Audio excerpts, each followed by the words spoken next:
나눌 말씀은 느헤미야 9장 말씀입니다. 느헤미야 9장 1절에서 8절까지의 말씀 함께 나누도록 하겠습니다.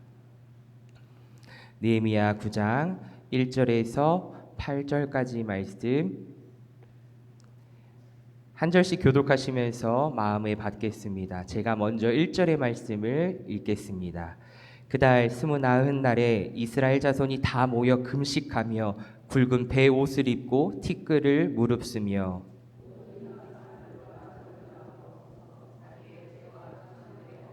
자복하고 이 날에 나 4분의 1은 그 제자리에 서서 그들의 하나님 여호와의 율법책을 낭독하고 나 4분의 1은 죄를 자복하며 그들의 하나님 여호와께 경배하는데 레위 사람 예수아와 바니와 감미엘과 스바냐와 분니와 세레바와 바니와 그나니는 단에 올라서서 큰 소리로 그들의 하나님 여호와께 부르짖고 또 레위 사람 예수아와 감미엘과 바니와 하삼느야와 세레바와 호디야와 스바냐와 부다히야는 이르기를 너희 무리는 마땅히 일어나 영원부터 영원까지 계신 너희 하나님 여호와를 송축할지어다.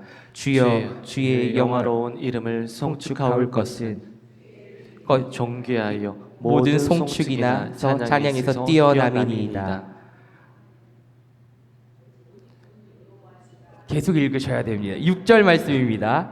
오직 주는 여호와시라. 하늘과 하늘들의 하늘과 1월 성신과 땅과 땅 위의 만물과 바다와 그 가운데 모든 것을 지으시고 다 보존하시오니 모든 천군이 주께 경배하나이다. 주는 하나님 여호와시라. 옛적에 아브라함을 택하시고 갈대아 우르에서 인도하여 내시고 아브라함이라는 이름을 주시고 그의 마음이 주 앞에서 충성됨을 보시고 그와 더불어 언약을 세우사 가나안 족속과 헷 족속과 아모리 족속과 브리스 족속과 여부스 족속과 기르가스 족속의 땅을 그의 씨에게 주리라 하시더니 그 말씀대로 이루셨사오매 주는 의로우심이로소이다. 아멘. 금요 구역장 성경 공부 자리에 오신 우리 구역장님과 구역원 모두 환영하고 축복합니다.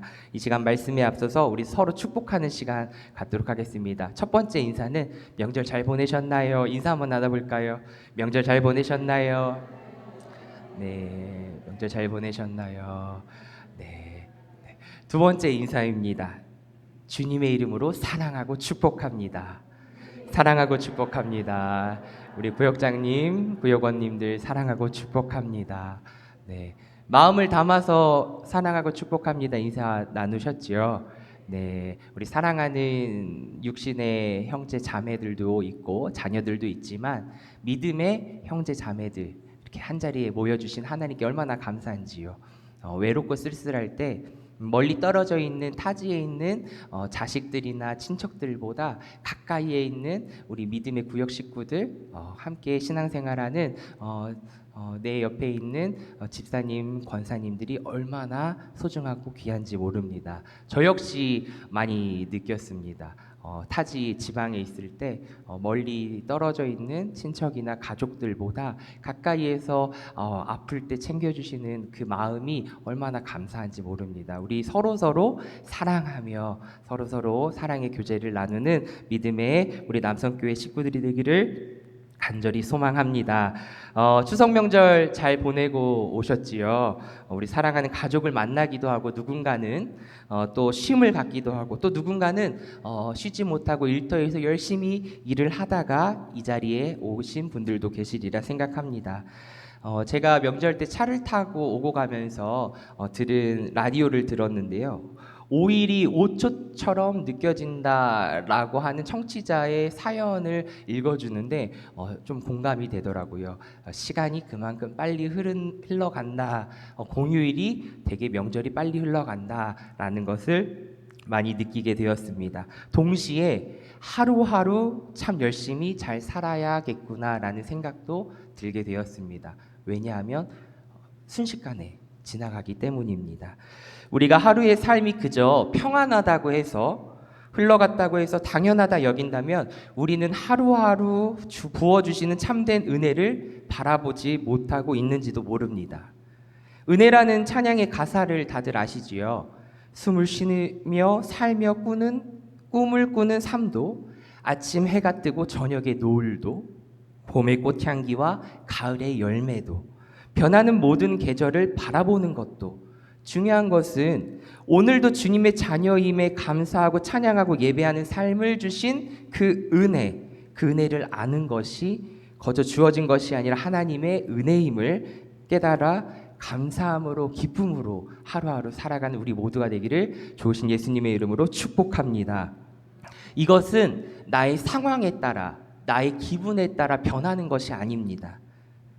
모든 상황 가운데서도 주님을 바라보고 의지하고 그리스도의 향기를 품고 산다는 것은 결코 쉬운 일은 아니지만, 그러기에 오늘도 주님께 겸손히 기도로 하나님의 말씀으로 의지하며 나아가기를 소망합니다. 오늘도 이 주님의 말씀에 힘입어 참된 위로와 힘과 용기를 얻는 이 시간이 되기를 축복하며, 우리 말씀 나눔에 앞서서 배경 이해하기를 먼저 읽어보고 시작하도록 하겠습니다. 배경 이해하기 주보와 화면에도 나와 있습니다. 우리 함께 읽어보겠습니다. 시작.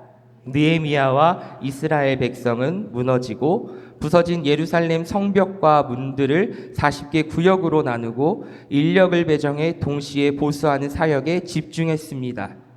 그러면서 한편으로는 각 구역의 군사로 전환할 수 있는 인력을 추가로 배치해 재건을 방해하는 산발락과 도비아와 그 일당의 움직임에 언제든지 대비할 수 있게 했습니다.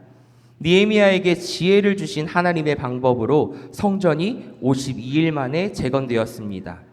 하나님은 예루살렘 성이라는 장소를 회복하심으로써 이스라엘 백성에게 안정된 생활을 선물로 주셨습니다. 그리고 이어서 이스라엘 백성의 영과 마음의 안정을 위해 학사 에스라로 하여금 모세의 율법을 선포하게 하셨습니다. 눈의 아들 여호수아 때로부터 그날까지 이스라엘 자손이 이같이 행한 일이 없었습니다. 7일 동안 매일 하나님의 율법책을 낭독했으며 8일째에는 규례를 따라 성회를 열었습니다. 이 앞에 말씀을 보면 나팔절과 초막절을 지키면서 말씀을 깊이 공부한 이 백성들은 이제 기도에 힘쓰는 모습을 보이게 됩니다. 말씀을 깊이 깨달은 것에서 그친 것이 아니라 기도의 자리로 나아가는 것이 마땅한 모습임을 우리는 알 수 있습니다. 기도에 힘쓰는 백성에게는 두 가지 특징을 이야기하는데요. 첫째는 회개입니다. 따라해 볼까요? 회개. 네. 이는 자신들이 얼마나 말씀과 동떨어진 삶을 살아왔는지 뉘우치게 합니다. 그리고 그 뉘우침에서 한 걸음 더 나아가 이방인들과 절교하는 모습을 보입니다. 이는 타 종교와 타 민족을 배척하거나 배타주의를 조장하는 모습이 아니라 하나님의 백성의 삶 가운데 이게 깊이 침투해 있었던 세속적인 삶, 그것과 단절하는 것입니다. 왜냐하면 이러한 결단이 없으면 더 깊은 거룩함으로 나아갈 수 없기 때문입니다. 내가 주님 앞에 더 나아갈 수 없기 때문입니다. 이거는 우린 잘 알고 있죠. 말씀을 통하여 많이 듣습니다. 그런데 막상 우리의 삶의 자리에서는 이러한 삶을 지키기란 그리 쉽지 않습니다. 그래서 날마다 말씀 앞에 우리의 삶을 비추어 봐야 함이 여기에 있습니다. 돌이켜야 함이 여기에 있는 것입니다. 기도에 힘쓰는 백성의 두 번째 특징을 보면 하나님에 대한 깊은 이해입니다. 하나님을 알아가는 기쁨을 아는 것이지요. 천지 창조에 대한 그들의 고백은 오늘날 우리의 신앙 고백과 근본적으로는 다릅니다. 그들이 살던 세계에서 1월 성신이라는 단어가 본문에도 나오잖아요. 거기는 신이었어요. 주변의 모든 민족이 그렇게 믿었고 그렇게 숭배하며 살았습니다. 하지만 그들은 야훼 외에 그 무엇도 신으로 인정하지 않습니다. 보이지 않는 하나님 한 분만 신뢰하며 걸어야 했던 것이 이 야훼 신앙의 핵심이었기 때문입니다. 보이지는 않지만 우리를 인도하시는 이 천지를 창조하신 이가 하나님임을, 한 분임을 고백하며 살았던 것이죠. 또한 자신들의 뿌리인 족장 아브라함을 하나님이 부르시고 인도하셔서, 아브라함을 하나님이 부르셔서 그리고 인도하셔서 언약을 맺어 주셨다는 이 구속사 사적인 이해를 명확하게 이해했고 믿었고 그것을 따르려고 했던 자신들의 믿음을 다시금 새롭게 정립하고 있는 모습을 우리는 이 본문을 통하여 살펴볼 수 있는 것입니다. 그래서 회개와 관련하여서 한 예화를 나누고자 하는데요. 우리 성도님들이 잘 알고 있는 손양원 목사님의 이야기입니다. 1948년 10월 19일 손양원 목사님의 장남인 고등학생 동인이라는 친구와 차남인 중학생 동시인이라는 친구가 있었는데요. 이들은 목사의 아들이라는 이유만으로 좌의 학생들에게 끌려가 집단 구타를 많이 당하곤 했습니다. 또한 예수님을 버리라고 이야기를 듣고 강요도 당했습니다. 그때 장남인 동이는 말합니다. 너희들이 내 목을 뽑을 수 있을지언정 내 신앙을 뽑을 수 없다. 더는 이런 악한 행동을 하지 말고 너희들도 예수님을 믿어라 라고 전도하다가 나무에 묶입니다. 그리고 차남 동신도 같이 끌려가는데요. 형을 살려주시오라고 하다가 외치다가 함께 붙잡히게 됩니다. 곧 죽음의 문턱을 넘게 된 이 두 형제, 거기 중에 장남인 동이는 또 이렇게 이야기합니다. 나무에 매달려 있음에도 너희들은 회개하고 예수님을 믿어야 한다. 나는 죽으면 하늘나라로 간다마는 너희들은 어떻게 지옥의 형벌을 감당하려고 하느냐라고 말을 했다고 합니다. 그리고 차남은 동시는 죄 없는 사람들의 피를 흘리게 한 너희들이 불쌍하다. 이제라도 회개하고 예수님을 믿어야 한다라고 하면서 외쳤습니다. 회개를 촉구하는 이 두 형제의 외침은 가해자였던 안재선 씨의 가슴에 박혔고 그를 예수님에게로 인도하게 되었습니다. 완전히 회개의 자리로 돌이키는 회개의 자리로 인도를 하게 되었습니다. 비록 어떻게 되었을까? 이 두 형제는 죽임을 당했지만 이후 회개하고 예수님을 믿게 된 이 안재선 씨는 손양원 목사님의 양자가 됩니다. 그리고 결국 목사가 되어 하나님 나라의 일꾼으로 쓰임을 받게 됩니다. 저는 간증이 참 좋지만 모든 것이 다 해피엔딩으로 끝나서 그것을 간증으로 들으면 은혜도 되지만 그렇지 못한 삶을 사는 사람들은 또 다른 상처가 되기 때문에 이러한 예화나 간증을 웬만하면 들지 않으려고 합니다. 그러나 오늘 여기에서 회개라는 포커스에 맞춰서 우리 성도님들은 이해하시기 바랍니다. 돌이켜서 목사가 되었고 목사가 된 것이 중요한 것이 아니라 하나님의 말씀 앞에 자신의 죄악을 깨닫고 하나님의 나라의 일꾼으로 자기의 삶을 바쳤다는 거기에 우리는 중점을 두어야 하는 것이죠. 이처럼 회개는 삶을 바꾸고 영혼을 돌이키게 하는 하나님의 능력입니다. 아멘. 아멘입니다. 우리 가운데도 이러한 진실한 회개의 삶의 변화를 경험한 적이 있는지 우리의 삶을 되돌아봐야 합니다. 우리 기도 가운데 회개가 없다면 우리는 자칫 스스로 의로운 사람이라 여기고 있는지도 모릅니다. 나는 죄 없는 사람이라 여기고 있는지도 모릅니다. 그러나 사회적으로 중대한 범죄를 저질러야만 죄인이 아님을 우리는 잘 알고 있지요. 우리 마음에서 나오는 주일날 말씀에도 나와 있죠. 악한 생각, 곧 음행과 도둑질과 살인과 간음과 탐욕과 악의와 사기와 방탕과 악한 시선과 모독과 교만과 어리석음, 이 모든 것들이 있기에 마음에서부터 나오기에 우리는 거듭났음에도 불구하고 연약한 존재임을 알아야 하고 인정해야 하고 나아가 이런 우리의 죄악을 말씀 앞에 내어놓고 즉 하나님 앞에 우리의 연약함을 내어놓고 회개하며 더 이상 죄악의 길로 서지 않게 해달라고 주님을 붙잡고 살아가야 함이 여기에 있는 것입니다. 이것이 회개입니다. 그저 기도로 용서를 구하고 끝나는 것이 회개가 아니라 돌이켜야 하는 것입니다. 죄악의 자리에 머무는 것이 아니라 선한 길로 주님을 향해 나아가야 하는 것입니다. 그것이 더딜지라도 한 걸음 한 걸음 나아가야 합니다. 그것이 회개입니다. 매주 예배하고 기도 시간을 지키는 것은 우리 삶을 변화시키는 원동력입니다. 그러나 이것이 자기 의가 되고 매너리즘에 빠지는 경우도 없지 않아 있습니다. 느헤미야 당시에 유대인들에게도 정기적인 예배도 있었고 모임도 있었을 것입니다. 그럼에도 그들은 영적인 침체에 빠졌습니다.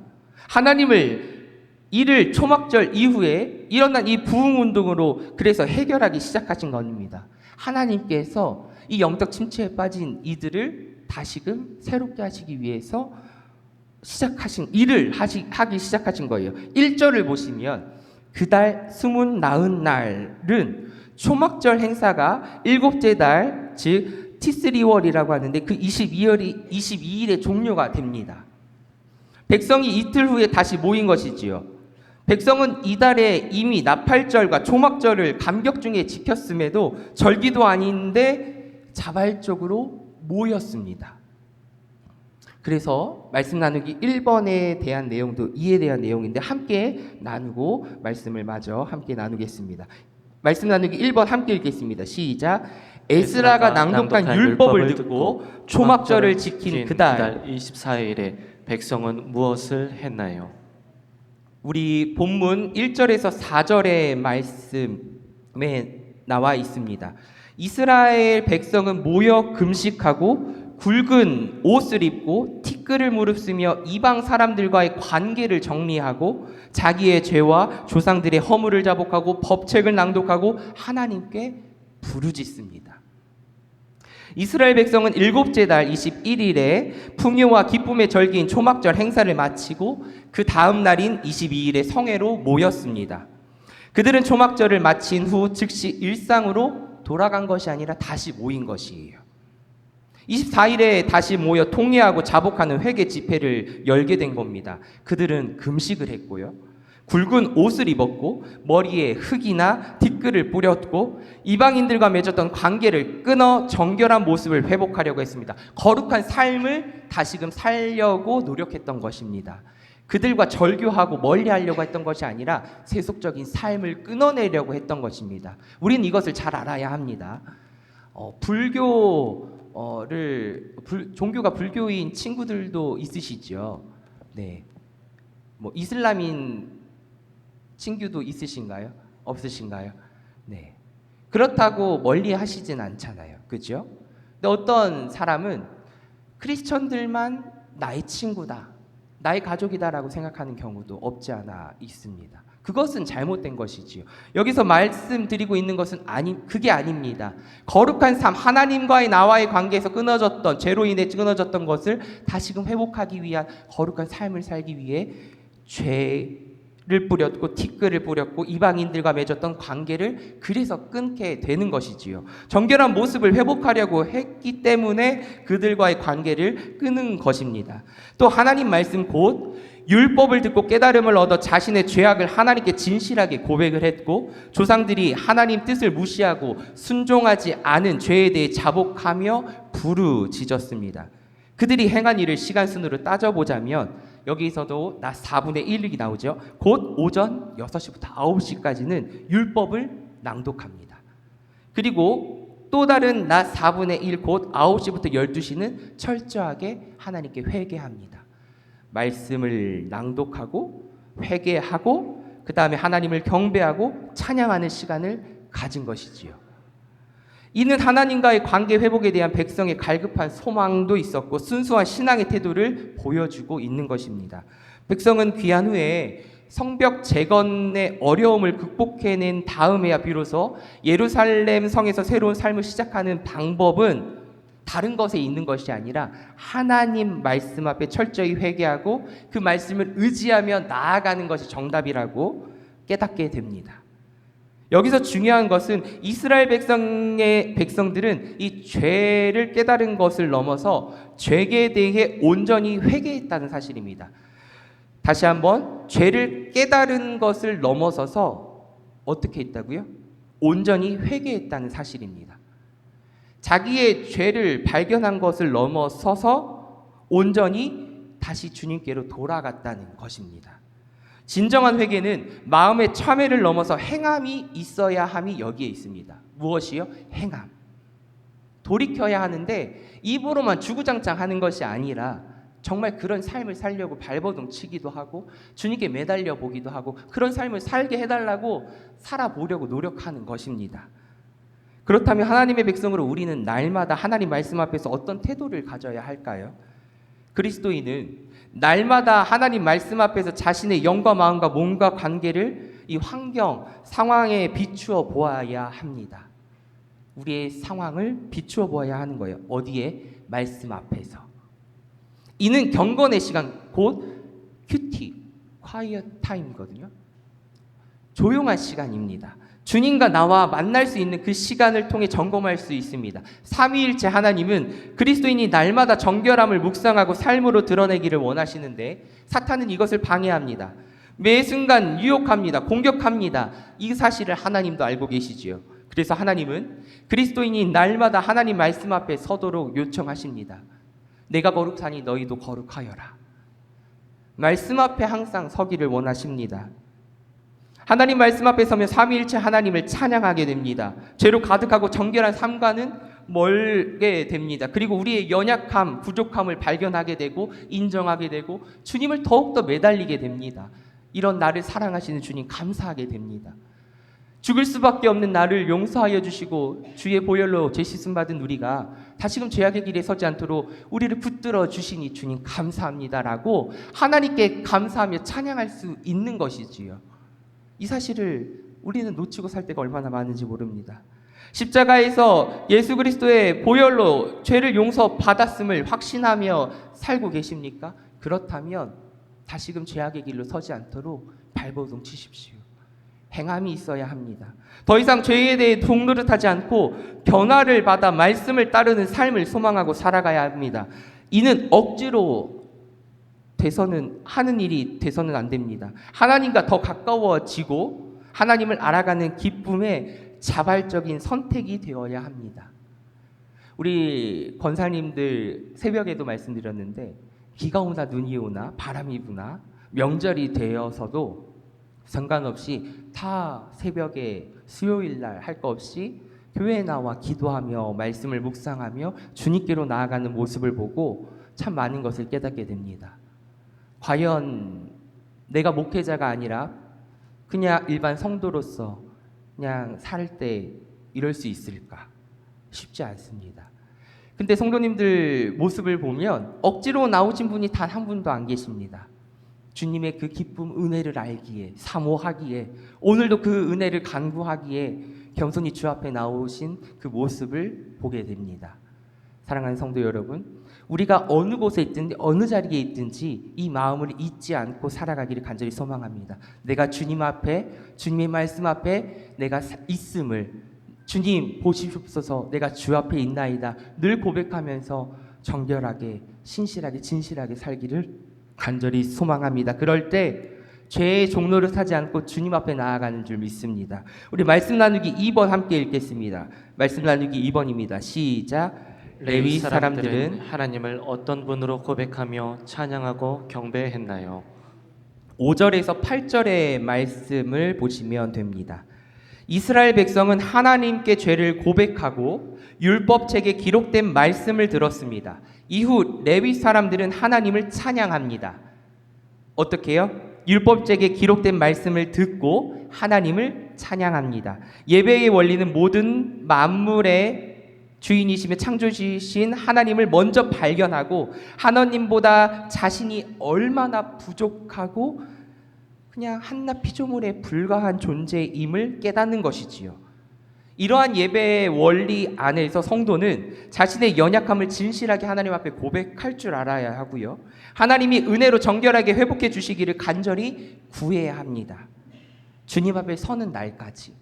그러면 우리를 용서하시고 받아주시는 하나님의 사랑과 은혜에 감동해서 올바른 믿음의 고백을 드릴 수 있습니다. 이것이 하나님을 찬양하고 경배하는 예배자, 삶의 자리가 예배자인 우리에게 필요한 태도입니다. 본문에 기록된 이 레위 사람들의 찬양과 경배는요, 하나님 말씀에 기초한 것으로 다음과 같이 네 가지 특징을 보여줍니다. 첫 번째, 하나님의 백성으로서 마땅히 하나님을 찬양합니다. 그리고 둘째, 영원부터 영원까지 계신 하나님의 영화로운 이름을 높입니다. 셋째, 온 우주와 천지 만물을 창조하시고 보존하시는 하나님에 대한 믿음을 드러냅니다. 넷째, 믿음의 조상 아브라함을 택하시고 인도하시고 그의 언약을 세울 뿐만이 아니라 그 말씀대로 이루시는 의롭고 신실하신 하나님을 고백합니다. 의롭고 신실하신 하나님, 미쁘신 하나님을 고백하는 겁니다. 우리가 믿을 수 있는 하나님, 변치 않으시는 하나님, 진리의 말씀을 우리에게 주시는 그 하나님을 믿고 따라가는 것이지요. 유대인들이 자발적으로 하나님 앞에 나아가 하나님을 찾고 간절히 기도하는 모습을 보면서 우리는 과연 이 같은 절박함을 가지고 있는지 우리의 삶을 되돌아봐야 합니다. 아까 서두에서 말씀드렸다시피 오늘 하루 거저 주어진 것, 반복되는 일상 속에서 평안히 하루를 그냥 보내는 것에 만족하며 살고 계십니까? 거저 주어진 것이 아닙니다. 당연한 것이 아니지요. 절박하게 매일매일 주님께 기도로 나아가야 합니다. 그리고 마지막의 고백이 잠자기 전에 오늘도 평안함을 주신 하나님 감사합니다. 그리 아니하실지라도 주님 감사합니다. 내일 일은 내일 걱정할 수 있도록 오늘도 평안한 잠을 허락하여 주시옵소서. 이렇게 나아가야 하는 것이지요. 종교 예식에 참여하고는 있으니 나는 하나님의 백성임에 틀림없어 라는 식의 영적 이 매너리즘에 빠져서는 결코 안 된다는 것이죠. 매 주일 매일 혹 매일 새벽 기도를 드린다 할지라도 어떤 분들이, 우리는 그렇지 않지만 혹 그런 분들이 계시다면, 그저 그 안에 만족할 수만은 없다는 이 절박함이 없다면 우리는 그저 형식에 습관적으로 나오는 우리의 종교 행위에 불과할 수 있다는 사실입니다. 하나님께 부르짖고 매달림으로써 신앙의 정체성을 매일매일 재정립하고 확인하는 것, 그리고 그 삶 속에서 우리의 연약함을 솔직하게 하나님께 내어놓고 다시금 힘과 용기를 주시는 그 하나님을 찬양하고 위로함을 얻고 감사함으로 평안함 속에 살아가는 우리 모두의 삶이 되기를 좋으신 예수님의 이름으로 축원합니다. 아멘. 우리 말씀으로 함께 기도하기 읽고 기도하며 마치도록 하겠습니다. 말씀으로 함께 기도하기 읽겠습니다. 날마다 말씀의 거울 앞에 제 삶을 비추어 보며 죄를 회개하고 잘못을 바로잡게 하소서. 찬양받기 합당하신 하나님을 높이고 예배하는 기쁨과 감격이 제 안에 넘치게 하소서. 아멘. 오늘 말씀을 묵상하면서 보소서 주님, 이 찬양 함께 찬양하시겠습니다.